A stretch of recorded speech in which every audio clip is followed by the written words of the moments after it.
The story opens 65 years in the past, at a time when the world nearly faced total destruction due to a devastating nuclear war. In just one night, electricity and every form of communication system across the globe were completely shut down. Humanity was pushed into chaos, and the entire planet was suffering through an unimaginable crisis. During those dark times, deep within the Amazon rainforest, a scientist made an extraordinary discovery. The Genesis tree. The rare flower that bloomed on this tree carried an incredible amount of energy, enough to provide power to the entire world. Because of this groundbreaking finding, humanity slowly began rebuilding civilization. After this breakthrough, every Genesis tree was placed strictly under government supervision and control. Following the nuclear disaster, nearly 90% of the children born afterward began to develop serious genetic disorders. In an attempt to fix this growing problem, scientists decided to extract the flower from the Genesis tree and merge it into human DNA. As a result of this experiment, every child born from that point onward came into the world with a unique special ability. Some developed extraordinarily sharp hearing, while others possessed remarkably enhanced vision. Those gifted with such powers were known as genetics, and in this transformed society, they lived with privilege and dominance, almost like royalty. On the other hand, around 10% of the population had weak immune systems, and their bodies rejected the Genesis flower entirely. These individuals were labeled as specials. Unlike the genetics, they were not celebrated. Instead, they were assigned low-level tasks such as cleaning, repair work, and other basic maintenance duties. They were treated as inferior members of society. The scene then shifts to Chloe, who is present at the Genesis Institute. She is there as part of a school trip,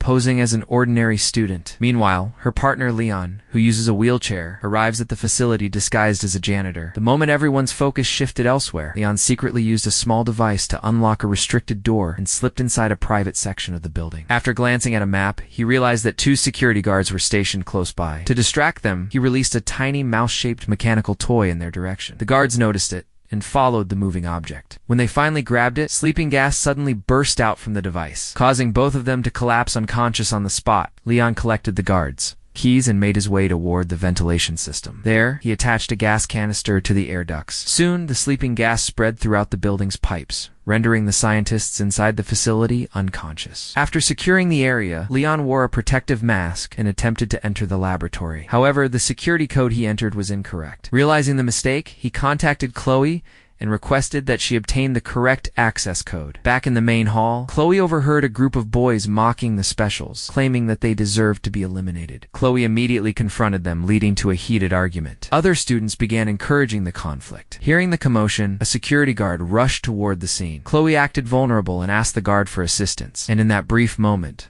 she cleverly slipped a notebook out of his pocket. Inside the notebook, she discovered the correct security code and quickly sent it to Leon. As soon as Leon received the code, he swiftly entered the laboratory. From his pocket, he pulled out his mother's old wristwatch. Engraved on it were the words, "We are all one. We are all equal." Reading these words filled him with determination. He pulled a lever, and the machine slowly opened, revealing the Genesis tree inside. Leon grabbed an old tool and began breaking the glass around it. But the moment he reached for the flower, the tree shot out several sharp spikes, and an alarm blared loudly. Despite the danger, Leon managed to secure the flower within a blue capsule. An announcement soon declared that the entire building was entering lockdown, and everyone had to evacuate immediately. Chloe wanted to wait for Leon, but the guards forced her out, along with the other students. By sheer luck, Leon also made it outside just in time.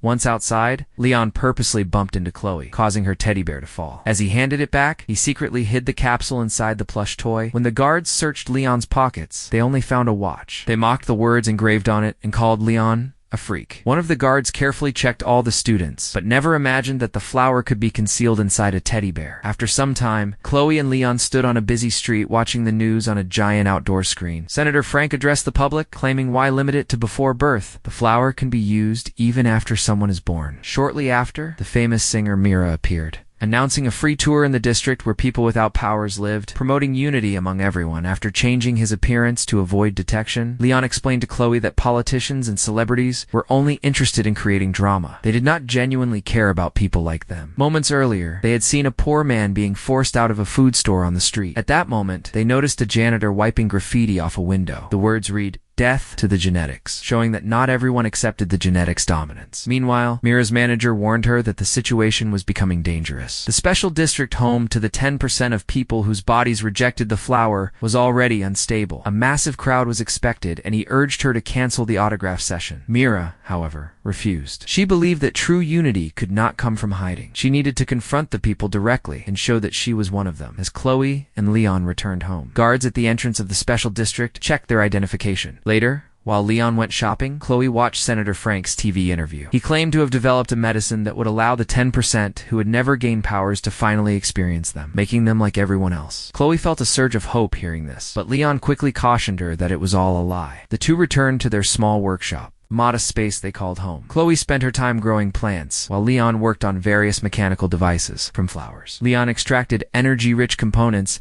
and used them to craft special prosthetics for disabled individuals, enabling them to live more independent lives. The income from their clients was enough to cover their everyday needs and keep their work going. After finishing their work for clients, they received a call from a man in the genetic district who needed a repair done. Chloe immediately refused, saying they didn't travel to fix things and that he would have to come to their workshop. But when Leon heard that the man was willing to pay 3 times their normal rate, he agreed they would go. Chloe grew anxious, knowing this kind of work skirted the law. Leon calmed her, assuring her that he knew all the routes perfectly where guards were posted and where there were blind spots. They could get in and out without being noticed. Soon, they arrived at a luxurious restaurant. The cook let them in through the back door. He too was like them, wearing a mechanical suit that helped him walk. Though disabled, the suit allowed him to move with ease. Suddenly, the restaurant's main door was smashed open by a gang known as the Anti-Genetics. They stormed inside and cut the power, plunging the place into darkness. Leon quickly finished repairing the cook's suit. The cook said he would check the outage and promised to bring their payment afterward. Meanwhile, the gang began wreaking havoc, destroying the restaurant and attacking anyone with special abilities. Within minutes, tables were overturned and the floor was littered with injured and dead bodies. The gang leader began scrawling something on the walls. At that moment,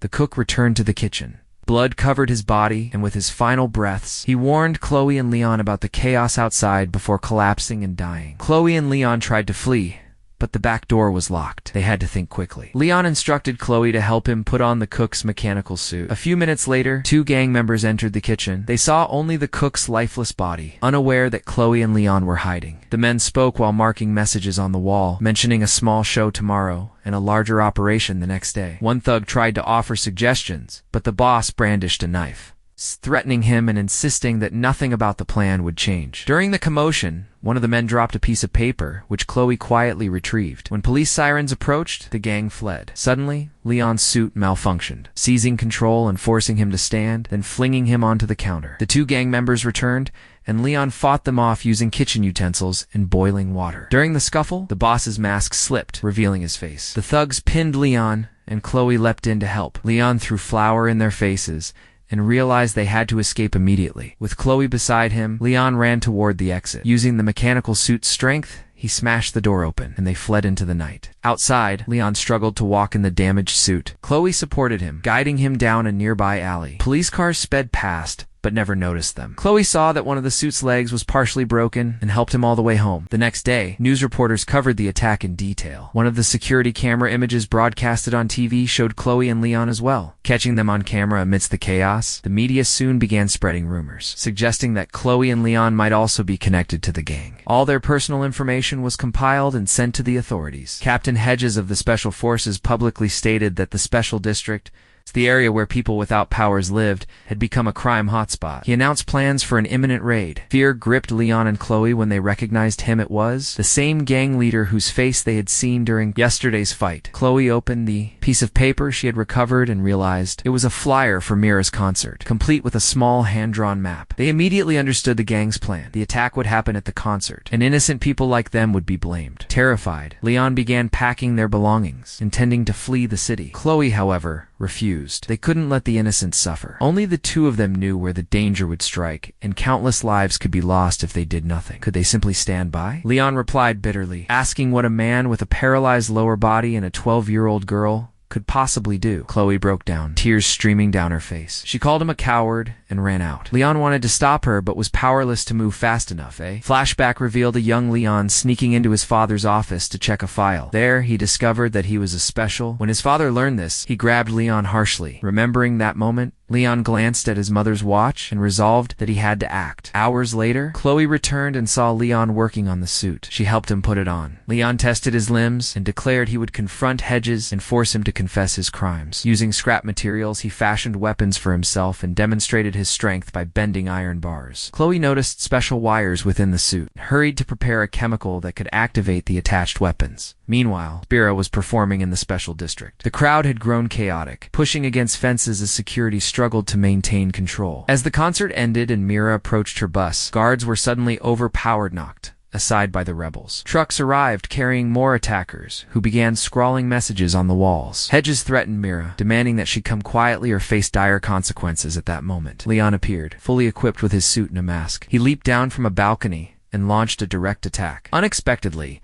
because of Chloe's chemicals, plants started sprouting all over his suit. The gang burst into laughter at the sight, but Leon quickly turned the plants to his advantage. One thug collapsed from a gas release. Another became ensnared in vines. Chloe shouted instructions to Mira from a stolen car, while Leon continued his battle against Hedges and the gang. Initially, Leon landed powerful blows, but the gang soon encircled him and knocked him to the ground. Chloe then drove the car into one of the attackers, creating a distraction. Seizing the moment, Leon leapt into the car, even as Mira screamed in shock. There was no time for explanations. Chloe sped away. Taking everyone from the dangerous scene, they returned home quickly and locked the doors. Outside, gang members combed the streets, searching for them. On television, reporters announced that an attempt had been made to kidnap Mira, but an unknown hero had intervened and saved her. Meanwhile, Mira noticed that Leon had sustained injuries. She treated his wounds, revealing that she had once aspired to be a doctor. Chloe even drew a flower hero-style sketch of Leon, which he absolutely refused to accept. Shaking his head at the caricature, Mira smiled and said that in her opinion,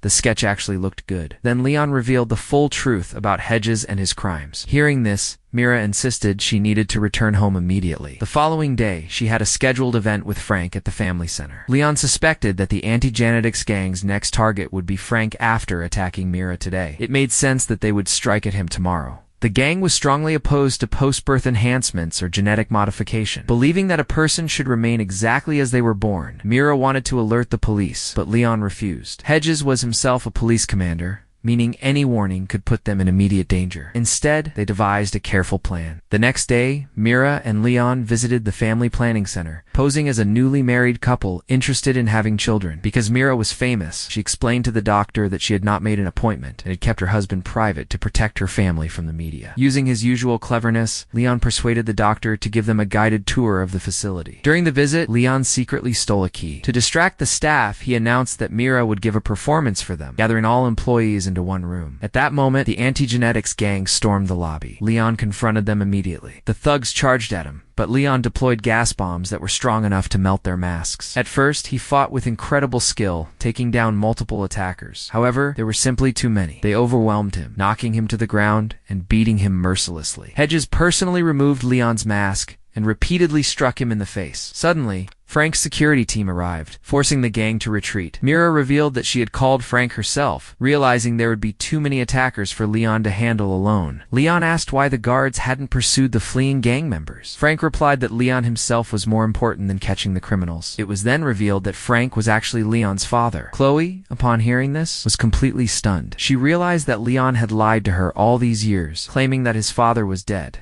Feeling hurt and betrayed, she ran away in anger. When reporters arrived at the scene, Frank immediately switched into politician mode. He declared that Leon was living proof of the growing divide between the genetics and those whose bodies had rejected the flower. He urged the public to vote carefully in the upcoming elections. A week later, it was announced that Frank's project had received near-universal approval. Buses arrived in the special district, transporting its residents to a medical camp outside the city. There, they would receive treatment that would eliminate all their deficiencies. Once completed, the special district would open, allowing everyone to live together freely, without barriers or restrictions. At the medical center, Leon repeatedly asked about Chloe's whereabouts. Frank claimed that she had not yet been found. When Leon mentioned Hedges' name, Frank quickly changed the subject. He assured Leon not to worry and insisted that his only goal was to treat him. Leon reminded Frank that the last time he had tried to treat his mother, she had died. Did he remember that? Frank bowed his head and apologized, admitting that he had made a terrible mistake. Frank handed Leon a letter from his mother, confessing that he had been afraid to give it to him all these years. By the time he had mustered the courage, Leon had already left home. Finally, Leon opened the letter. His mother had written that she was sorry for having to leave them behind.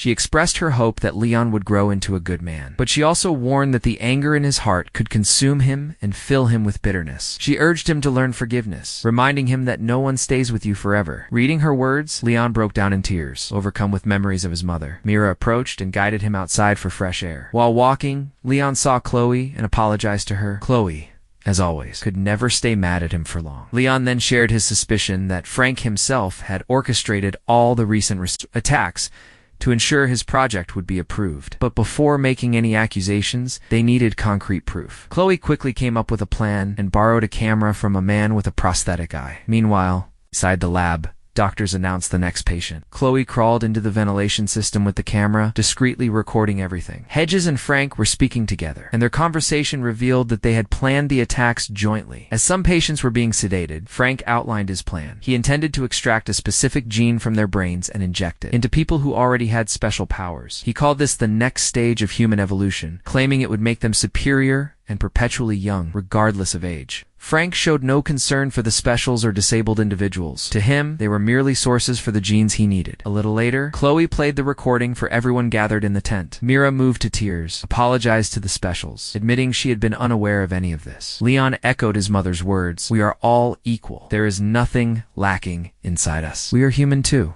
His words inspired the crowd, motivating them to fight back. He declared that no matter what, he needed his suit. Chloe revealed that she had already stolen the storage keys to ensure they could arm themselves. The following day, Frank arrived at Leon's room with several nurses to begin the so-called treatment. Leon, already wearing his suit beneath the blanket, suddenly sprang into action. He grabbed his father and snatched the syringe from the nurses. Frank insisted that everything he had done was for his son and that his only goal was to cure him. Leon, however, called him a monster and locked him inside the room. Leon then took some explosives from Chloe and rushed toward the security room. After a brief struggle, he knocked the guard down and was about to take control of the room. But another guard quickly hit the alarm button, alerting everyone to the disturbance at the same time. Chloe connected the camera to a computer and sent the full recording to the police as evidence, ensuring that the truth about Frank and Hedges could no longer be hidden. Before Leon departed, Mira kissed him gently and urged him to make sure he returned safely. Meanwhile, in the tent area, Hedges had arrived with his gang. Leon and the specials quickly surrounded them, and a massive battle erupted. The specials were armed only with everyday items, utensils, pipes, and whatever they could find, but their overwhelming numbers kept the fight evenly matched. Leon, powered by his suit, took on multiple opponents at once with incredible strength. Hedges, however, called for reinforcements, and soon,